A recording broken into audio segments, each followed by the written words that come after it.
Naraka sat with his back against the cold stone. His mane glowed softly now, not the blazing fire of the champion, but the warm glow of a banked hearth. The Ancestor King sat in their eternal circle around him, silent, watching. A wave hit Leona's face, her hands removing her crown. Naraka breathed, let it pass through. When it was gone, he opened his eyes. "You know," he said to the darkness, "Samson once challenged me to a wrestling match." A low laugh echoed from the shadows, one of the ancestors. "I had to pretend he almost won," Naraka continued smiling. 3 hours. He threw me into a river 20 times. The ancestors laughed. Naraka laughed with them. 4 more days, he thought. In the threshold, Shumba lifted his foot. It moved. He took a step, then another. The gate shimmered ahead. Closer now. He smiled and walked faster. You are watching the Tales of the Savannah. Subscribe and be part of the tribe. Now let's get back to the story. Day 4. The waves came faster, Paka's tears, children asking for their king. Then Naraka heard it. Drums, outside the cave. He stood and walked to the entrance. Below, on the mountain path, his people had gathered, all of them. Paka stood at the front, Leona beside him, Muka, everyone. They had heard. Their god was carrying their grief, and they had come to carry him. "Do it, Naraka!" someone shouted. "You can do this!" The drums beat louder. The people chanted his name. A wave hit Shumba's voice. "I am nothing without them." Naraka looked at his people, at their faces, at their faith. He let the wave flow through him, and he did not fall. "I am nothing without them either," he realized. In the threshold, Shumba was progressing now. The gate was right there. He could see the other side. "My people," he whispered. "My God." Day 5. Naraka dreamed of Shumba, living, laughing, kneeling before him. "I am their king." He woke, smiling. Another wave hit. He received it, then another and another. His people never stopped drumming. Day 6. The waves were softer now, not weaker, just familiar, like an old friend whose weight he had learned to carry. Samson spoke from the shadows. "Do you remember when Shumba was born?" Naraka smiled. "He bit his father, wouldn't let go." The ancestors laughed.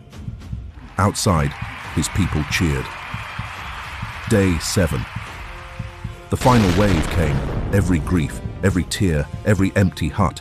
Naraka stood at the cave entrance. His people watched, his ancestors waited. He opened his arms, and he received it all. When the wave passed, he was still standing. The drums exploded, his people roared, and Naraka, the lion god, the galactic champion, smiled. He walked down the mountain, not broken, not healed, whole. The hunter goddess stood at the edge of the celestial plain, her bow slack at her side, and she smiled. Not the sharp smile of a warrior, but something softer, something proud. The god of the universe watched from his throne, and for a long moment he said nothing. Then he nodded once, slow and deep. Satisfied. Even the warden of the threshold, standing still as stone in his pale grey robes, allowed the faintest shift in his expression. Not a smile, never a smile, but something close. Respect. Naraka had entered the mountain as a champion. He had emerged as something more. What could that god not do, the warden thought, and for the first time in millennia, he had no answer. Below, on the mountain path, the lion people danced and drummed and sang through the night, their voices rising into the dawn. They had come to carry their god, and instead, he had carried them. Naraka stood among them now, his mane glowing soft gold, his eyes clear. He did not roar. He did not raise his fists to the sky. He simply smiled, a small thing, wrecked and real, and whispered, "It is done." In the threshold, the gate opened. Shumba walked through. "Thank you," he whispered. And somewhere on the mountain, Naraka felt it. Shumba had crossed. He looked up at the sky and smiled. 7 days, and victory.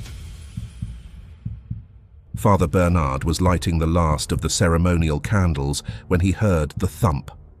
A soft sound against the church door, then nothing. He continued his preparations. The Brotherhood would arrive soon. They had much to discuss: Jabali's 3 months, the future of Makuru, the fragile balance they were sworn to protect. Another thump, louder this time. Father Bernard set down the taper and walked to the door. He pulled it open. Papa Pelle lay crumpled against the door. His face was pale under the sweat. His chest was still, his eyes were closed. "Papa Pelle?" Father Bernard knelt and shook his shoulder. Nothing. "Papa Pelle." No response, no pulse, no breath. "Help! Someone help!" Zuberi and Nkosana arrived first. They found Father Bernard kneeling over Papa Pelle's body. "What happened?" Zuberi demanded. "I don't know. He was just here, at the door." Nkosana pressed his ear to Papa Pelle's chest. He listened, then listened again. His face went pale. "He's gone," Nkosana whispered. "No," Father Bernard said. "No, bring him downstairs, now." They carried him down the narrow stairs into the Brotherhood chamber and laid him on the stone table. Torches flared to life around them. One by one, the brothers arrived. Their faces shifted from confusion to shock to grief as they saw who lay on the table. "Is that Papa Pelle?" "He's not." The Sekai's uncle with the nervous stomach arrived last. He took one look at the scene and immediately began to sweat. "This is a serious situation," he announced. "Not now," someone snapped. "I'm just saying, Papa Pelle is dead."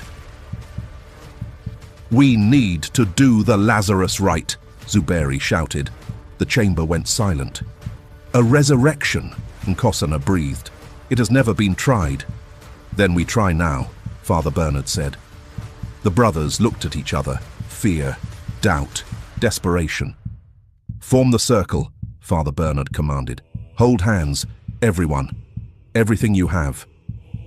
They moved into position around the stone table, hands clasped, eyes closed. The torches flickered. "Now," Father Bernard said, "pour." Energy rose from them, blue and gold and green, swirling together above their joined hands. They channeled everything, every spell, every herb, every prayer, every drop of power they possessed. The energy formed into a great bowl of light above Papa Pelle's chest. They pushed it downward, into his body. His skin glowed, bright, then brighter, then nothing. Papa Pelle did not move, did not breathe, did not open his eyes. The light faded. "It didn't work," someone whispered. "Again," Father Bernard roared. They gathered themselves, tired, sweating, terrified. They poured again, more energy, deeper this time, straining. Papa Pelle's body lifted slightly off the table. His skin glowed gold. Then he fell back, still, cold, dead. The brothers collapsed. Some fell to their knees. Others leaned against the walls, gasping for breath. "He is still cold to the touch," the uncle said quietly. Father Bernard pressed his fingers to Papa Pelle's neck again. Nothing. He pressed his ear to Papa Pelle's chest. Nothing. "He's gone," the priest whispered. Then Nkosana broke. He fell to his knees beside the table, his body shaking with sobs. "It is my fault," he cried. "I shouldn't have given him the whole pouch. He came to me. He asked for the herbs, the Pele power he called it. I told him a tiny amount, a grain, but he took the whole pouch." Nkosana buried his face in his hands. "I have killed him. I have killed our brother." The chamber was silent, except for his weeping. Father Bernard placed a hand on Nkosana's shoulder. "You did not know." "I should have known. It is Papa Pelle. He never listens." The brothers bowed their heads. Some wept openly, others stood in stunned silence. The uncle tried to hold back. He really did, but his stomach had other plans. A low rumble echoed through the chamber. Everyone glared at him. "What?" he whispered. "I told you, serious situations. My bowels cannot handle." Another rumble, longer this time. "Please," Zuberi hissed. "Show some respect." "I am respecting. This is my body respecting the gravity of the moment." Father Bernard picked up a white cloth and draped it gently over Papa Pelle's face. "Rest well, old friend," he said. "The ancestors will not know what hit them." They stood in silence, grief heavy in the air. Father Bernard closed his eyes. "Let us pray for his soul, for the journey he now takes, for the ancestors who will receive him." They joined hands around the table. The uncle's stomach grumbled again. The brothers bowed their heads. Some wept. Others stood in stunned silence. "He cannot be gone," Zuberi whispered. "Not him, not Papa Pelle." Then, a sound, small, almost nothing, a cough. Everyone froze. The white cloth moved. "I cannot even die in peace." The voice was weak, raspy, confused, but unmistakable. The cloth fell away. Papa Pelle's eyes fluttered open. He looked around at the circle of shocked faces, at the torches, at the tears still wet on Father Bernard's cheeks. "You just have to fart in my face the whole time." No one moved. No one breathed. "Why am I on the table? Did I miss the meeting?" "Ah, I see. So this is it.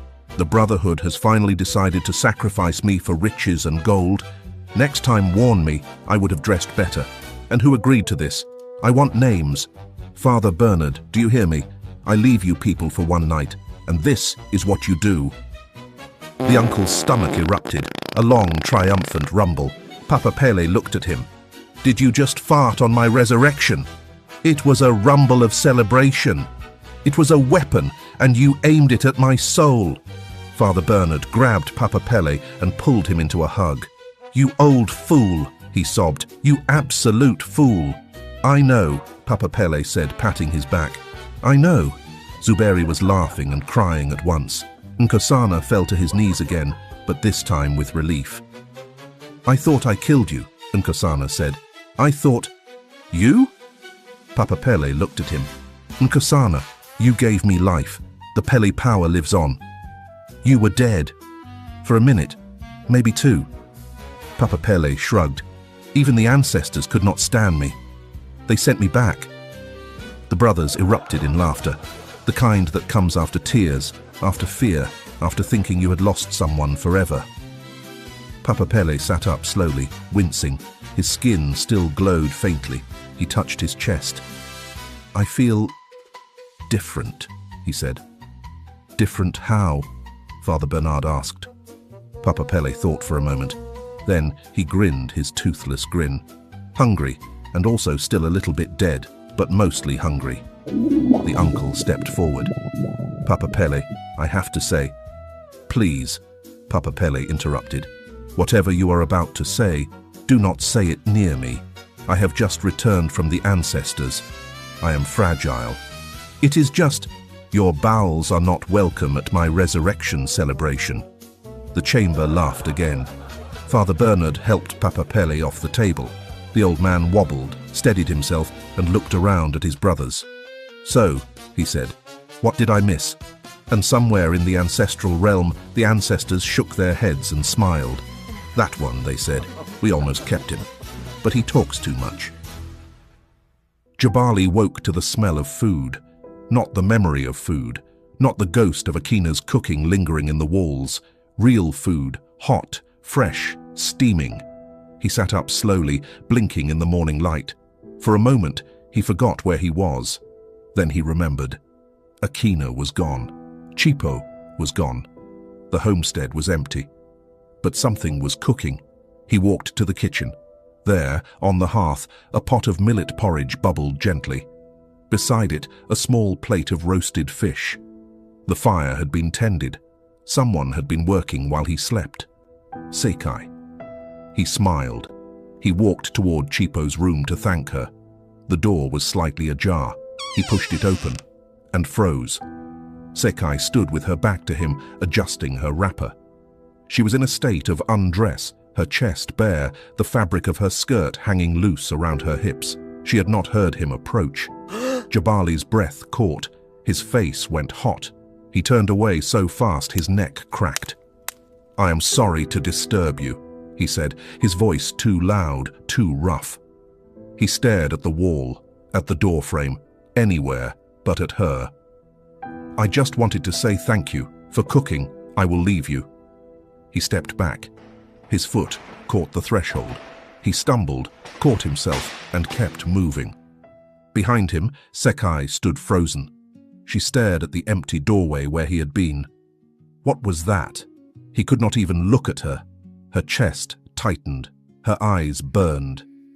In the forest, he had not looked away. In the forest, his hands had been everywhere. His mouth had been hungry. He had called her beautiful, promised her things, made her believe. And now he could not even stand in the same room with her nakedness. She sat on the edge of Chipo's bed, the bed that was not hers. A tear slipped down her cheek. She wiped it away quickly, angry at herself for crying, angry at him for looking away. Jabali stood in the kitchen, staring at the pot of porridge. His appetite was gone. He had wanted to thank her, that was all. A simple thank you, an acknowledgement, a small kindness in the middle of this disaster. And instead, he had seen her, and he had panicked, because she was pregnant, because she was his wife now, because she was sleeping in his daughter's bed, because he did not know what to do with any of it. In the forest, she had been an escape, a secret, a place where his responsibilities could not reach him. Now, she was here, in his home, in his life, in the cold light of morning. And he could not even look at her. He sat down heavily on the stool by the hearth. The porridge bubbled. The fish grew cold. What am I doing? He asked himself. He buried his face in his hands. Later, Sekai emerged. Her face was composed, but her eyes were red. She walked past the kitchen without looking in. She went to the river to fetch water. She did not ask for help. She did not speak. Jabali watched her go. He wanted to call out, to apologize, to explain. But what would he say? I am sorry I cannot look at you because looking at you reminds me of everything I have destroyed. He said nothing. The porridge grew cold on the hearth. The kitchen was warm. Akina, Kitapo, and Chipo sat around the low table eating in silence. Porridge lay curled at Chipo's feet, her tail thumping softly against the dirt floor. Akina stared at her plate. She was thinking of Jabali, of the empty bed, of the young wife who now slept in her daughter's room. Kitapo chewed slowly. Every few bites, she swallowed hard and touched her throat. The dust in the room floated in the light from the window. Her gills fluttered. Dust did not agree with her. Chipo noticed. Are you okay, sister? Kitapo forced a smile. Yes, I'm fine. You keep touching your neck. Is it dusty in here? Kitapo hesitated, but she was kind. She was a guest. No, Kitapo said. It is not dusty. Chipo chuckled. She did not believe her. Porridge sneezed, a tiny, dramatic sneeze. Then she went back to sleep. A knock came at the door. Chipo stood and opened it. Nyala stood on the doorstep. Her clothes were dusty. Her eyes were red. Nyala, Chipo said. Come in. Come in. Nyala stepped inside. Akina stood to greet her. Are you okay? Did something happen? Akina asked. Nyala's voice cracked. Can I stay a few days? I cannot stand to be alone. The lion people look at me like a curse. Akina opened her arms. Nyala fell into them. Of course you can stay. Kitapo stood. I will get you a plate. Sit. Eat. Nyala sat between Akina and Kitapo. Chipo moved to give her space. Porridge lifted her head, sniffed the newcomer, and placed a paw on Nyala's leg. Then she went back to sleep. They ate. The silence was softer now. You can sleep there, Akina said, pointing to a mat by the wall. Chipo is there. I am there. You will be fine. Nyala nodded. Her shoulders relaxed. Later, Kitapo laughed softly. Do you remember when I zapped the Lion King? Nyala snorted. I thought he was going to die. He just lay there, Kitapo said, shaking her head, smoking, confused. She paused, her smile fading. I thought I had killed him. Akina looked at her. Kitapo let out a small breath. I was terrified. Akina's expression softened. Nyala smiled gently. She feels deeply. Akina nodded. She is her mother's daughter. They shared a quiet laugh. Then Nyala turned to Akina, her voice low. Akina, you have powerful magic. It sleeps in your blood. I can teach you to channel it. Akina's smile faded. Oh no, I cannot do that. She looked away, but something stirred in her chest. Something curious, something that had been sleeping a long time. Maybe, she thought. Maybe I can. She did not say it, but Nyala saw it in her face. She smiled and said nothing. The meal continued. The laughter returned. Porridge snored, and Akina began to wonder what she might become. My dear Savannians, before we continue, not every part of the Savannah world is spoken. Some of it lives in music. If you want to feel this journey in another way, visit Tales of the Savannah Music. This one has been on repeat, I'm not even going to lie. It's called Why Not Me, Mami Wata, by Ziva. This is a confession, a man pouring out his heart. This one will leave you questioning, maybe a little angry, maybe a little inspired, and maybe a little in love. Go and listen, take it in. I can promise you, you won't be disappointed. And if it speaks to you, like, share, and subscribe. It keeps this fire burning. Now come closer, let us continue.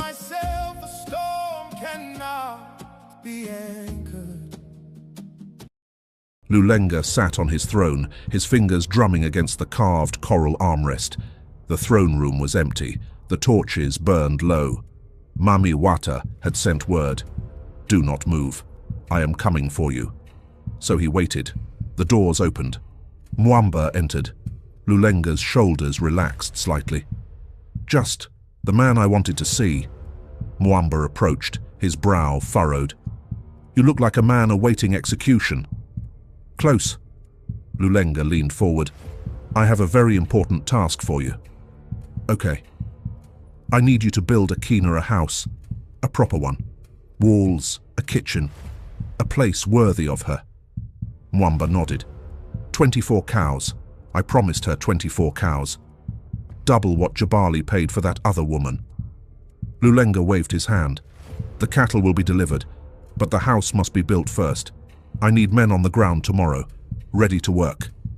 Mwamba nodded slowly. "I understand. I will make the arrangements." "Good." Mwamba studied his king. "Why are you so happy?" Lulenga's face transformed. A smile spread across his lips. Not the tight, controlled smile of a ruler. Something softer, almost giddy.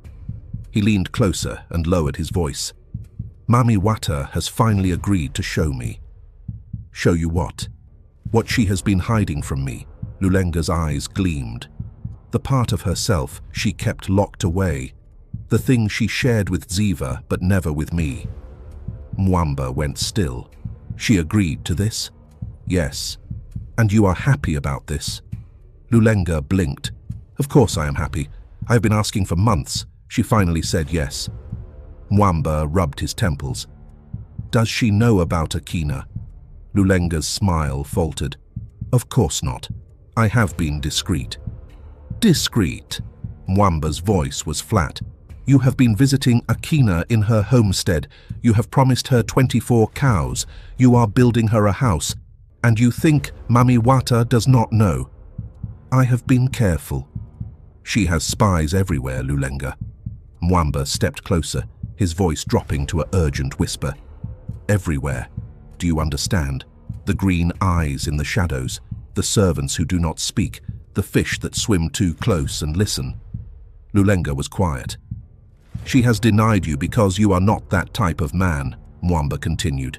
"You are steady, reliable, safe. That is why she married you." "And now?" "Now she has agreed to show you." Mwamba shook his head slowly. "What has changed, Lulenga?" "Nothing. Nothing has changed, except..." "Except what?" Mwamba met his eyes. "She knows, and she wants to punish you." Lulenga's jaw tightened. "You are wrong. You are mistaken." "Am I?" Mwamba's voice was cold now. I have experienced women like Mami Wata. They do not just do things. Every word is calculated. Every gesture is measured. Every yes is a trap waiting to spring. Lulenga stood. She is my wife. And you are seeing another woman while married to her. Mwamba did not flinch. You think she does not know? You think she will not find out? I have been discreet. Mwamba sighed. I wonder about you sometimes, Lulenga. Truly I do. Lulenga said nothing. Mwamba turned to leave. At the door, he paused. I will build the house. I will bring the men. I will deliver the cows. He looked back at his king. But do not say I did not warn you. When the storm comes, and it will come, do not say I did not tell you. The doors closed behind him. Lulenga sat alone in his throne room, his fingers drumming against the coral armrest. She knows, a voice whispered in his mind. She knows, and she wants to punish you. He pushed the thought away. No, he told himself, you are wrong, you are mistaken. But even as he thought it, he remembered the green eyes in the shadows, the servant who had looked at him a little too long, the fish that swam too close and listened. Mwamba was never wrong about these things. Never. Before he could think more about this, the door opened. Mami Wata glided through, her green robes trailing across the stone floor like water finding its own level. The torches dimmed as she passed. The air grew thick, heavy, ancient. I am ready for you now, my husband, she said, her voice so sultry, so low, so perfectly controlled that it sent a shiver down his spine. His heart began to beat. Fast, faster, louder than he thought was ever possible. She extended her hand, long, perfect, waiting. He did not know what he was walking into. He did not know what waited for him in the chambers below. But he had asked for this. He had begged for this.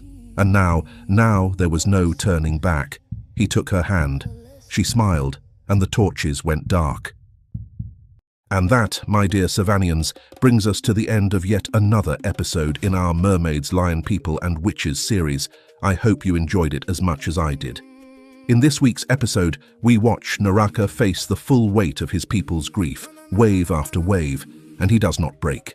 His people gather, they drum, they stand with him, and that strength carries him through.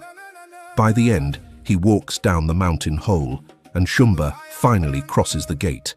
A god proves he is more than power. He becomes a bearer of pain and a leader who stands because his people stand with him. At the same time, the Brotherhood faces fear and loss when Papa Pelle collapses.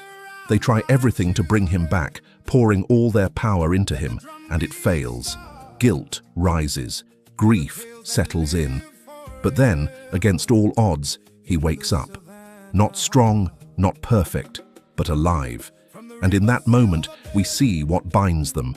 Not just magic, but brotherhood, laughter, and relief after fear. Elsewhere, we see quiet but heavy moments. Jabali cannot face Sekai, and that distance cuts deep. Sekai feels it, Jabali feels it, but neither knows how to fix it. Akina, Kitapo, and Chipo find a small moment of peace, but a new path begins to open for Akina as she considers her power. And then we return to Lulenga, who believes he is stepping into something special with Mami Wata. But the signs are clear, the warnings are there, and still, he takes her hand. What will happen next? We will just have to wait and see. Until next time, stay wild, stay curious, and stay ready for what's to come. Want to support the channel and become an even bigger part of our tribe? You can join for as little as the cost of a coffee each month. Your support helps me continue creating the content you love, but of course, just having you here is already more than enough. Thank you for being part of this journey. To those of you who have already joined the tribe, thank you from the bottom of my heart. You are truly the heartbeat of this channel. And as always, thank you for watching our story, and we hope you enjoyed it. What lessons did you draw from this story? Share your thoughts with us in the comments below. Don't forget to subscribe and be part of the tribe. Thank you for watching The Tales of the Savannah. We will see you next time in the Savannah.